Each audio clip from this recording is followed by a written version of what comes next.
Hello friends, welcome back to my channel. Welcome back to my lovely viewers. So basically in this video, I'm going to tell you 5 tips how to relocate to the UK as a nurse quicker and in a faster way, okay? So don't skip it because it will be a short video और इसमें मैं हिंदी में ही ज़्यादा explain करूँगी so that आप लोग को समझ में आए. आप लोगों ने बहुत सारे क्वेश्चंस किए हैं मुझे प्रीवियस वीडियोस में और मैं उन्हीं सब के आंसर्स दूंगी, पर आज मैं एक्स्ट्रा 5 टिप्स आपको दूंगी जो कि आपको बहुत इम्पोर्टेंटली और केयरफुली सुनना है क्योंकि ये सारे वैलिड पॉइंट्स हैं और ये अगर आप फॉलो करें तो बहुत हेल्पफुल होगा आपके प्रोसेसिंग टाइम में. तो चलिए शुरू करते हैं. Let's not waste any time and let's start the video. But before starting my video, as I always say, please like, comment, share and subscribe to my channel because this will help me a lot and boost my channel. और मुझे भी subscription की ज़रूरत पड़ती है थोड़ी सी. Anyway, jokes apart. Number 1, we need proper documentation. So documentation से हम क्या समझते हैं कि प्रोसेसिंग में हमें बहुत सारे डॉक्यूमेंट्स गैदर करना पड़ता है जो कि हमें सबमिट करना पड़ता है NMC बोर्ड ऑफ UK में. तो बेसिकली डॉक्यूमेंट्स में हम क्या क्या इंक्लूड कर सकते हैं? Obviously passport. तो ये ज़रूरी है कि जो लोग प्लान कर रहे हैं अब्रॉड में काम करने का, UK हो, US हो, ऑस्ट्रेलिया हो या न्यूजीलैंड हो, please make sure that you have passport with you. And अगर आपके पास पासपोर्ट नहीं है तो please apply for it because passport मिलना इम्पॉसिबल नहीं है, डिफ़िकल्ट नहीं है. Yeah, it is a bit of time consuming, but please do apply for passport because in order to sit for your IELTS you need your passport as well. So number 1, आपको चाहिए passport. अगर आप India से हैं तो India का passport, अगर आप पाकिस्तान से हैं पाकिस्तान का पासपोर्ट. डिफरेंट कंट्रीज़ के different passport. As your citizenship आप अपना पासपोर्ट रेडी करके रखिए. सो नंबर 2, हमें चाहिए IELTS. ऑब्वियसली IELTS या OET. तो वो एक इंग्लिश प्रोफिशिएंसी टेस्ट है. हम सबको पता है कि क्या करना पड़ता है इंग्लिश प्रोफिशिएंसी टेस्ट में. उसमें आपका रीडिंग, लिसनिंग, स्पीकिंग और राइटिंग स्किल्स इवैल्यूएशन होगा. उसमें देखा जाएगा क्योंकि आप अब्रॉड आ रहे हो और आपको पता है कि UK, US, न्यूजीलैंड ये सारे जगह में हम इंग्लिश में ही कन्वर्स करते हैं विद पेशेंट्स. ये इंग्लिश सेंटर्ड प्लेस है. So you need to be very proficient and fluent in English. I know it's very difficult for people जिनको इंग्लिश में थोड़ी सी तकलीफ़ होती है. जो लोग हिंदी मीडियम से हैं, बंगाली मीडियम से हैं या अपने अपने स्टेट्स के मीडियम से हैं, तब उनको थोड़ा पिकअप करने में प्रॉब्लम होता है. But it's not impossible. As I always say, if you have the courage and the will power you can do it.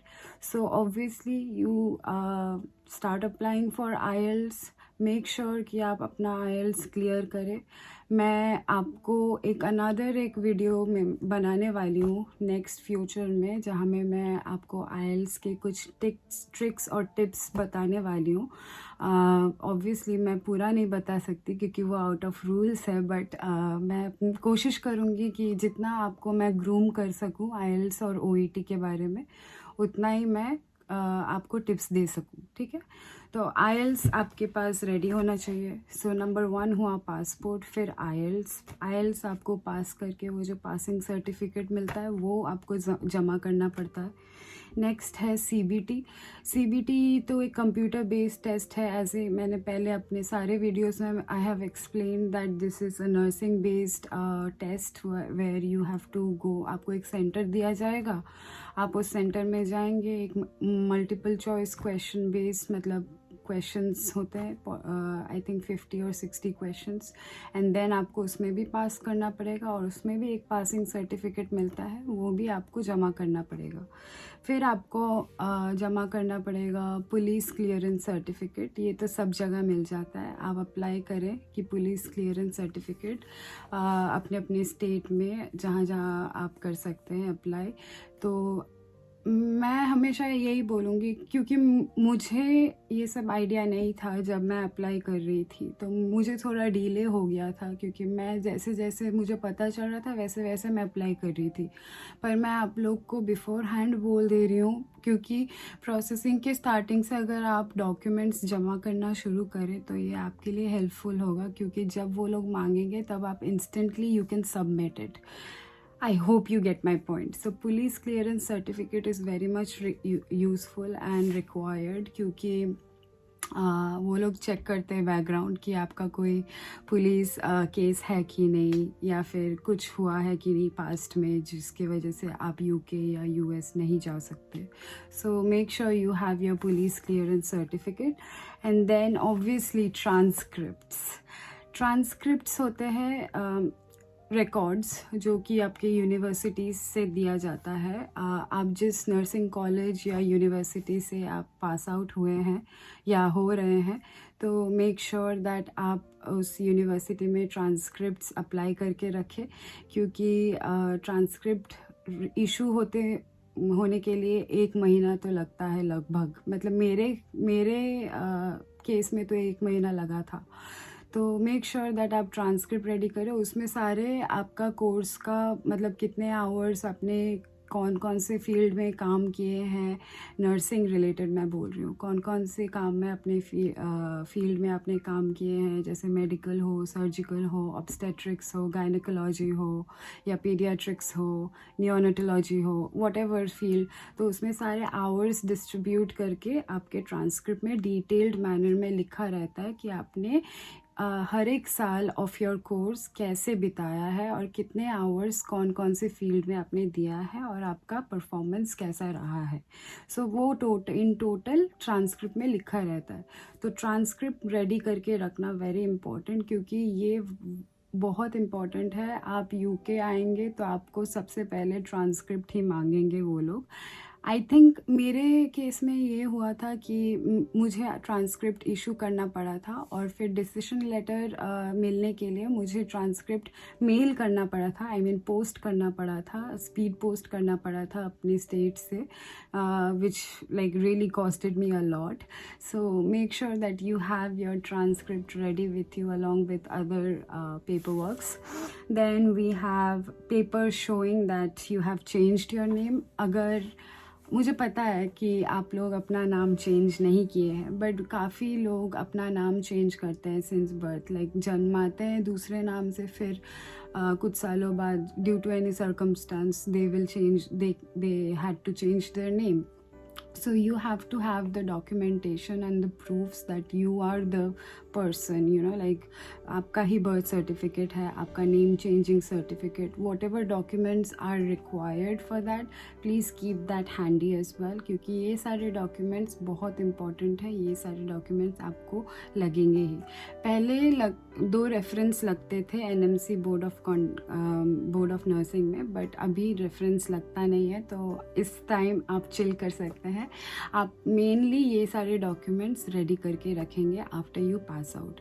ये मैं क्यों बोल रही हूँ, क्योंकि काफ़ी लोगों ने मुझे ये क्वेश्चन किया है. मैंने एक चीज़ मेनली देखा है कि जो लोग मुझे मेरे वीडियोस में कमेंट करते हैं या मुझे मैसेज करते हैं या ईमेल करते हैं, वो लोग ज़्यादातर या तो फाइनल एग्ज़ाम पास करने वाले हैं या तो अभी अभी ग्रेजुएट किए हैं.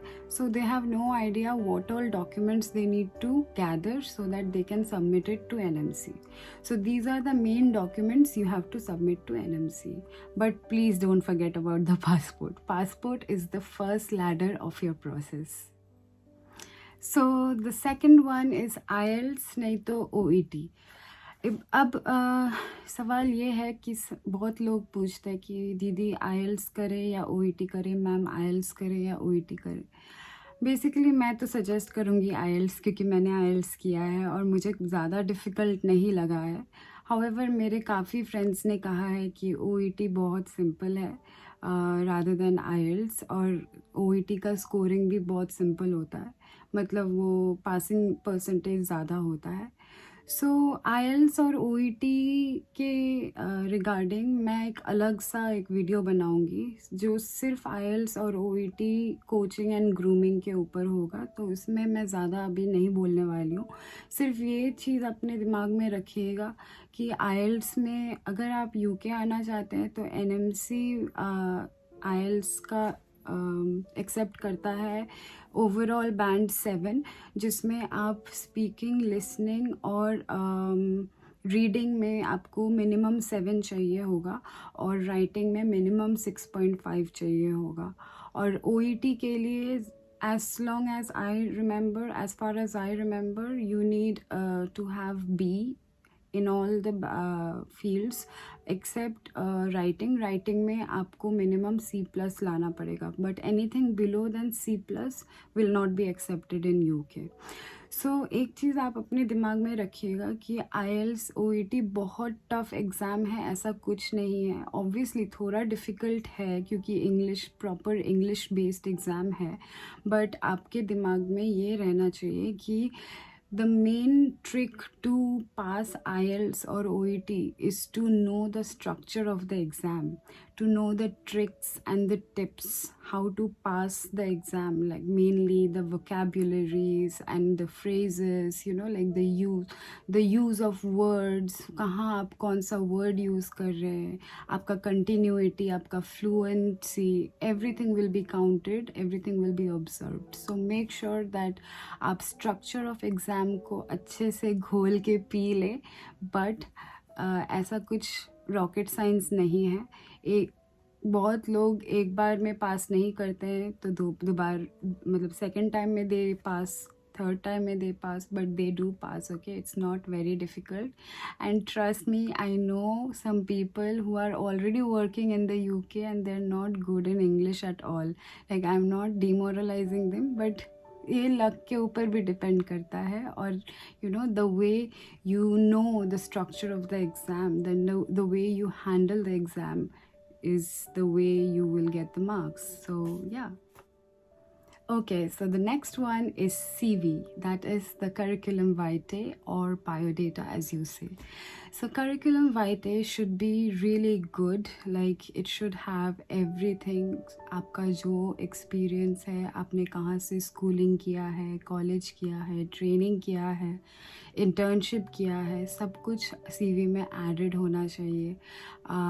It should look like as if you're selling yourself to the employer, you know, like when the employer looks at your CV, they should feel like, oh wow, this person has this experience in this field. So make sure कि आपका CV बहुत updated हो, like properly updated हो, reliable हो, full of experience हो. अगर आपके पास experience नहीं है तो भी ठीक है, आप अपना ट्रेनिंग लाइफ, इंटर्नशिप लाइफ का एक्सपीरियंस ऐड कर सकते हैं, जो कि मैंने किया था मेरे केस में. As you all know that when I applied for UK, I applied as a fresher and मेरे पास 6 months एक्सपीरियंस था, बट स्टिल मैंने वो ऐड नहीं किया था क्योंकि मुझे यहाँ पे फ्रेशर्स हिसाब से आना था. तो मैंने क्या किया था, मैंने अपने इंस्टीट्यूशन के अंडर जब मैं ट्रेनिंग कर रही थी तो हमें बहुत सारे फील्ड ड्यूटीज़ करना पड़ता था, like gynaecology, psychiatry, obstetrics and then surgical, medical. बहुत सारे डिफरेंट हॉस्पिटल्स में मैंने काम किए हैं 2-3 महीने करके. तो मैंने सारे ऐड किए थे, मैंने अपने CV में सब कुछ लिखा था कि कहाँ पे क्या किया था, कितने महीने मैंने क्लासेस किए थे, ट्रेनिंग किया था, कितना प्रैक्टिकल एक्सपोजर मेरा हुआ था. सो you should keep your CV like that only, you know, like detailed manner में रहना चाहिए, in short and simple, straightforward but very detailed. And also one thing, keep in your mind that don't apply everywhere else with only one CV, क्योंकि ये अच्छा नहीं लगता, इससे impression down होता है. So make sure कि आप जो job apply कर रहे हैं, आप वो जॉब के प्रोस्पेक्टिव्स पहले पढ़े कि क्या क्या एसेंशियल क्राइटेरियाज है, क्या क्या डिज़ायरेबल क्राइटेरियाज है, और उसी के हिसाब से आप अपना CV अपडेट करें. ठीक है, डोंट वरी, मैं इसके ऊपर भी एक वीडियो बनाने वाली हूँ कि how a model, ideal model of CV looks like. And hopefully that will help you in, like making up your CV. So yeah. Then the next part, which is the fourth part, comes is interviews. So you have to be very, very, very presentable and very punctual and very knowledgeable about your interviews. जब आपका interviews चलेगा during hospital, मतलब with NMC hospitals, NHS hospitals, obviously आप overseas हैं, मतलब आप India में रहते हैं या फिर कहीं और रहते हैं, दूसरे कंट्रीज़ में रहते हैं, तो आपको ये एक चीज़ दिमाग में रखना पड़ेगा कि आप पंक्चुअल ऑन टाइम है. अगर आपको 8 o'clock टाइम दिया गया है तो आप make sure that you're ready from 6:30, okay? Don't be late. And even if you can't make it to the interview, like कुछ हो गया, कुछ emergency, family emergency हो चुका है, तो please don't forget to email them or message them or let them know, like that you can't attend the interview, because that way your impression will not be down, or obviously उनको ये नहीं लगेगा कि आप you're not interested in the job. So interviews के लिए you have to be very punctual. Also interview में आपको बहुत प्रेजेंटेबल रहना पड़ेगा. आपको ऐसा दिखाना पड़ेगा कि you are the one for the job. Like obviously you have to be very confident, very knowledgeable about the post, कि आप कहाँ अप्लाई कर रहे हैं. ऐसा नहीं कि पोस्ट अप्लाई कर दिया और इंटरव्यू में बैठ गए. आपको ये भी पता होना चाहिए कि आप कौन सा पोस्ट अप्लाई कर रहे हैं और उस पोस्ट में क्या क्या सिनेरियो बेस्ड क्वेश्चंस आ सकते हैं. फॉर एग्ज़ाम्पल अगर आपने केयर होम में अप्लाई किया है तो आपको ऐसे क्वेश्चन कर सकते हैं कि what will you do if you started your shift and you found a geriatric person lying on the floor.